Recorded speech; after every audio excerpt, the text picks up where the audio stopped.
Hello everyone, welcome to my YouTube channel తెలుగుకెమ్. What is chemical bond? Chemical bond అంటే మన అందరికీ తెలుసు. ఏంటిది కెమికల్ బాండ్ అంటే? ఇప్పుడు 2 బ్రిక్స్ ఉన్నాయనుకోండి, ఇవి బ్రిక్స్ అనుకోండి. ఎగ్జాంపుల్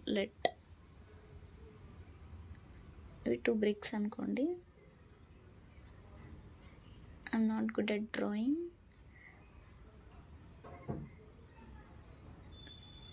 ఇప్పుడు ఈ 2 బ్రిక్స్ని కలపడానికి ఏం చేస్తాం మనము?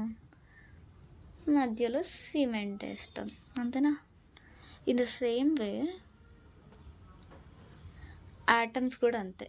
2 యాటమ్స్ని కలపడానికి మధ్యలో కెమికల్ బాండింగ్ ఉంటుంది. ఎట్లయితే 2 బ్రిక్స్కి మధ్యలో ఈ సిమెంట్ అనేది అట్రాక్టివ్ ఫోర్స్ లాగా పనిచేస్తుందో, సేమ్ వే 2 యాటమ్స్కి ఈ బ్రిక్ ఏమో యాటమ్, ఈ సిమెంట్ ఏమో కెమికల్ బాండ్, అంతే. 2 బ్రిక్స్కి మధ్యలో ఎట్లయితే సిమెంట్ అనేది అట్రాక్టివ్ ఫోర్స్ లాగా ఉంటుందో, అట్లానే 2 యాటమ్స్కి, ఈ 2 బ్రిక్స్ అనేటివి 2 యాటమ్స్ అనుకోండి. ఆ 2 యాటమ్స్ అనేటివి ఆ రెండిటి మధ్య బాండ్ ఫామ్ కావాలంటే మధ్యలో ఒక అట్రాక్టివ్ ఫోర్స్ ఉంటుంది. ఆ అట్రాక్టివ్ ఫోర్స్నే మనం కెమికల్ బాండ్ అంటాం. సింపుల్, చాలా సింపుల్. మనం టైప్స్ ఆఫ్ కెమికల్ బాండ్స్ గురించి చూద్దాం. Types of chemical bonds.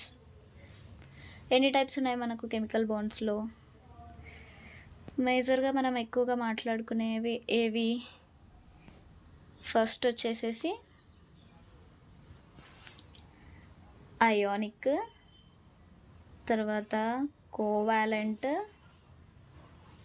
ఇంకా కోఆర్డినేట్ కోవాలెంట్, ఇంకా మెటాలిక్ బాండ్ గురించి మాట్లాడుకుంటాం, అంతేనా?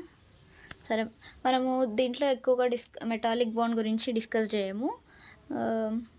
అయానిక్ అండ్ కోవాలెంట్ గురించి డిస్కస్ చేస్తాం మనం ఈ చాప్టర్లో. అండ్ కోఆర్డినేట్ కోవాలెంట్ బాండ్ అనేది, దీనికి కోఆర్డినేషన్ కెమిస్ట్రీ మనం సపరేట్ చాప్టర్లో చదువుకుంటాం. సో ఇక్కడ మనం దాని గురించి మాట్లాడుకోం. సరే, ఇప్పుడు before explaining these types of bondings, అంటే అయానిక్ కోవాలెంట్ బాండ్ గురించి ఎక్స్ప్లెయిన్ చేసే ముందు నేను మీకు ఫస్ట్ ఆక్టేట్ రూల్ గురించి ఎక్స్ప్లెయిన్ చేస్తాను. What is octet rule? Octet rule అంటే ఏంటిది? ఆక్టేట్ రూల్ నేమ్లోనే ఉంది, ఆక్టేట్ రూల్. ఆక్టేట్ అంటే ఏంటిది? ఆక్టేట్ అంటే 8 అని అర్థం. And it is a rule, not law.